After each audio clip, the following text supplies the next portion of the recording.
ଭକତ ବିଶ୍ୱାସର ଅସଲ ପରୀକ୍ଷା ବାଲିପାଟଣାରୁ ଶରଧା ବାଲି ଦଣ୍ଡ ମାରି ମାରି ଚାଲିଲା ପୁଅ।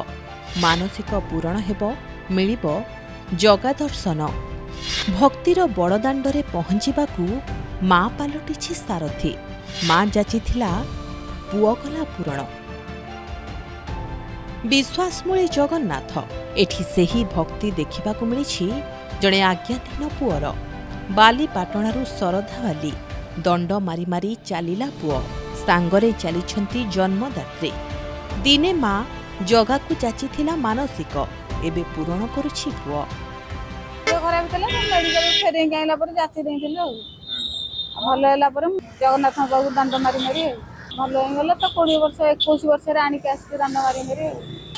ବିଶ୍ୱାସ ଅଛି ବୋଲି ତ ଏତେ ବାଟ ଆସିଲା ନା। ଭଲ ନଥିଲା, ଡକ୍ଟର ମନା କରିଦେଲା, ସେଥିପାଇଁ ଆମେ ଯାଚି ଦେଲୁ ଆଉ। ମାତ୍ର 2 ମାସର ହୋଇଥିଲା ପୁଅ। ଗୁରୁତର ଅବସ୍ଥାରେ ମେଡିକାଲରେ ହେଉଥିଲା ଚିକିତ୍ସା। ସେତେବେଳେ ଡାକ୍ତର କହିଥିଲେ ପୁଅର ଅବସ୍ଥା ସଙ୍କଟାପନ୍ନ, କେବଳ ଭଗବାନ ହିଁ ସାହା ଭରସା। ସେହି ସମୟରେ ମା ମଞ୍ଜୁଲତା ପୁଅ କୁସୁନିଆଙ୍କୁ କଦଳୀ ପତ୍ରରେ ଶୁଆଇ ଦେଇ ମାନସିକ କରି ଜଗନ୍ନାଥ ମହାପ୍ରଭୁଙ୍କୁ ଟେକି ଦେଇଥିଲେ। କହିଥିଲେ, ଜଗା ମୋ ପୁଅକୁ ଭଲ କରିଦେ। ମୋ ପୁଅ ମୋ ଭଙ୍ଗା କୁଡ଼ିଆରୁ ତୋ ଶ୍ରୀମନ୍ଦିର ପର୍ଯ୍ୟନ୍ତ ଦଣ୍ଡ ମାରି ମାରି ଯାଇ ତୋ ଦର୍ଶନ କରିବ। ଆଜି ପୁଅକୁ ହୋଇଛି 20 ବର୍ଷ। ମାନସିକ ଅନୁସାରେ ଖୋର୍ଦ୍ଧା ଜିଲ୍ଲା ବାଲିପାଟଣାରୁ ଶ୍ରୀକ୍ଷେତ୍ର ପୁରୀ ବାହାରି ପଡ଼ିଛନ୍ତି କୁସୁନିଆଙ୍କ ପରିବାର, ଯାହା ପାଖାପାଖି 80ରୁ ଅଧିକ କିଲୋମିଟର। ମାନସିକ ପୂରଣ ପାଇଁ ଆଜକୁ 10 ଦିନ ପୂର୍ବରୁ ଦଣ୍ଡ ମାରି ମାରି ବାହାରିଲେଣି ନିଜ ଗାଁରୁ। ଆଗରେ ବଡ଼ବାପା ନାରାୟଣ ମଲ୍ଲିକ କାନ୍ଧରେ ଜଗନ୍ନାଥଙ୍କ ପତାକା ଧରି ଯାଉଥିବା ବେଳେ ସାଙ୍ଗରେ ଅଛନ୍ତି ମା ମଞ୍ଜୁଲତା ଓ ମାମୁଁ ପ୍ରମୋଦ ମଲ୍ଲିକ। 2 ମାସର ହେଇଥିଲା, ବହୁତ ସିରିୟସ୍ ହେଇଯାଇଥିଲା। ଡକ୍ଟର ତାକୁ ଫେରେଇ ଦେଇଥିଲେ। ଆମ ବୋଉ ଥିଲା, ତାକୁ କଦଳୀ ପତ୍ରରେ ଶୁଆଇକି ପାଣି ଛଡ଼େଇଥିଲା। କହିଲା, ଯଦି ମୋତେ ଭଗବାନ ତାକୁ ବଞ୍ଚେଇକି ରଖିବେ ତାହେଲେ 18 ବର୍ଷରେ ଦଣ୍ଡ ମାରିକି ଯିବ। କିନ୍ତୁ ଆମର ଅସୁବିଧା ହେଇଗଲା, ଦଣ୍ଡ ମାରିକି ଆସିପାରିଲାନି। 21 ବର୍ଷରେ ଆମର ଦଣ୍ଡ ମାରିକି ଆସୁଛି, ଭଗବାନଙ୍କ ପାଖକୁ ଯାଉଛି। କିନ୍ତୁ ଆମେ ଯେଉଁ ସ୍ନାନ ପୂର୍ଣ୍ଣମୀ ଶନିବାର 22 ତାରିଖ ଦିନଠୁ ଆମେ ଗାଁରୁ ବାହାରିଲାଣି। ମାନସିକ ଥିଲା ଦଣ୍ଡ ପଡ଼ି ପଡ଼ିକା ଯିବ ଜଗନ୍ନାଥଙ୍କ ଧାମ ପର୍ଯ୍ୟନ୍ତ। ଆଜକୁ 10 ଦିନ ହେଇଗଲା ଆସିବାର। ଥକୁନି ମନ, ହାରୁନି ପାଦ, ସମସ୍ତଙ୍କ ତୁଣ୍ଡରେ ଜଗନ୍ନାଥଙ୍କ ନାମ। ଖାଲି ପାଦରେ ପୁଅ ସାଙ୍ଗରେ ଯାଉଛନ୍ତି ପୂରା ପରିବାର। ଶ୍ରୀକ୍ଷେତ୍ରରେ କରିବେ ଜଗାକୁ ଦର୍ଶନ, ପୂରଣ କରିବେ ମାନସିକ।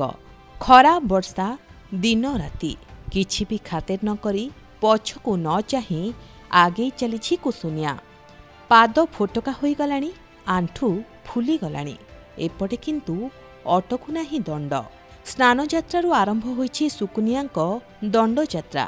କେବେ ପହଞ୍ଚିବେ ଶ୍ରୀକ୍ଷେତ୍ର ପୁରୀରେ, କେବେ କରିବେ କାଳିଆ ଦର୍ଶନ, କେବଳ ସେହି ଜଗନ୍ନାଥଙ୍କୁ ଜଣା ବୋଲି କହିଛନ୍ତି ପରିବାର ଲୋକେ।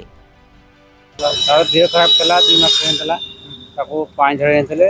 ତେଣୁ ସେ ବଞ୍ଚିଲେ ଦଣ୍ଡ ମାରିଛି ବୋଲି ଆମର ଏଇ ବର୍ଷରେ କରିଥିଲି। ତେଣୁ ସେ ବଞ୍ଚିଛି ଆଉ, ତେଣୁ ଦଣ୍ଡ ମାରି ସେ ଠାକୁରଙ୍କର ସୁଝିବାକୁ ଚାହୁଁଛୁ। ଭକ୍ତ ଓ ଭଗବାନଙ୍କ ସମ୍ପର୍କ ଯୁଗେ ଯୁଗେ ରହି ଆସିଛି, ଯାହାର ବିଶ୍ୱାସ ବଳରେ ଆଜି ନୂଆ ଜୀବନ ମିଳିଛି ପୁଅକୁ। ମା ରଖିଥିବା ମାନସିକ ପୁଅ ଆଜି କରୁଛି ପୂରଣ। ପଥ ପରେ ପଥ ବାଧାବିଘ୍ନକୁ ଖାତିର ନ କରି ମହାପ୍ରଭୁଙ୍କ ଦର୍ଶନ ପାଇଁ ଦଣ୍ଡ ମାରି ମାରି ଯାଉଛି ଶ୍ରୀକ୍ଷେତ୍ରକୁ। ଆଉ ଦିନ କେଇଟା ପରେ ଶ୍ରୀଜୀଉଙ୍କ ରଥଯାତ୍ରା। ଦର୍ଶନ ପାଇଁ ଶ୍ରୀକ୍ଷେତ୍ରକୁ ଛୁଟି ଆସିବେ ଲକ୍ଷ ଲକ୍ଷ ଭକ୍ତ। ହେଲେ ସବୁ ଭକ୍ତମାନଙ୍କ ମଧ୍ୟରେ ଇଏ ନିଆରା ଭକ୍ତ କହିଲେ ଅତ୍ୟୁକ୍ତି ହେବନି। କଣାସରୁ ତ୍ରିନାଥ ମଲ୍ଲିକଙ୍କ ରିପୋର୍ଟ, ପ୍ରମେୟ ନ୍ୟୁଜ୍ 7 ଡିଜିଟାଲ।